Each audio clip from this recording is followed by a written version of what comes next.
আরাফার দিন ইসলামের ইতিহাসে এই দিনটি শুধু একটি তারিখ নয়, এটি কোটি মুসলমানের কাছে ক্ষমা, রহমত আর আত্মশুদ্ধির এক মহাসুযোগ।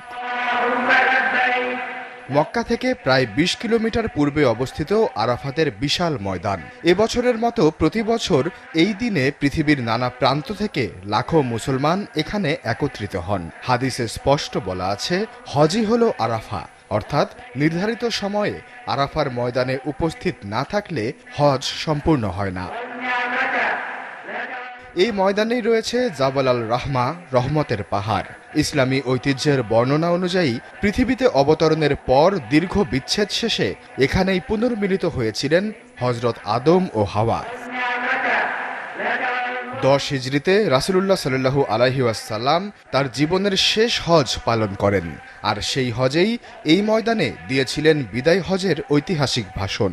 সেদিন তিনি ঘোষণা করেছিলেন, কোনো আরবের ওপর অনারবের শ্রেষ্ঠত্ব নেই, মানুষের মর্যাদা নির্ধারিত হবে তাকওয়ার মাধ্যমে।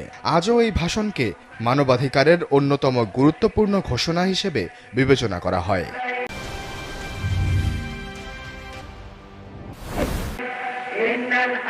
সেই একই দিনে নাজিল হয়েছিল পবিত্র কোরআনের বাণী, যেখানে দেয়া হয়েছিল দিনের পূর্ণাঙ্গতার ঘোষণা।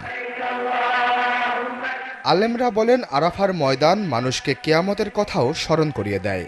লাখো মানুষ একই সাদা পোশাক, একই ময়দানে দাঁড়িয়ে থাকেন। নেই ধনী গরিবের পার্থক্য, নেই ক্ষমতার অহংকার। বিশ্বের সবচেয়ে বড় শান্তিপূর্ণ ধর্মীয় সমাবেশগুলোর একটি এই আরাফার দিন। হাদিসে এসেছে, এই দিনে আল্লাহ তাআলা সবচেয়ে বেশি মানুষকে জাহান্নাম থেকে মুক্তি দেন। শুধু হাজিরা নন, যারা আরাফাতে নেই তারাও এই ক্ষমার অন্তর্ভুক্ত হন। রাসূলুল্লাহ সাল্লাল্লাহু আলাইহি ওয়াসাল্লাম জানিয়েছেন, আরাফার রোজা আগের ১ বছর ও পরের ১ বছরের গুনাহের কাফফারা হবে, তবে হজ পালনকারীরা এই রোজা রাখবেন না। আরাফার বিকেলে লাখো মানুষ কান্নায় ভেঙে পড়েন।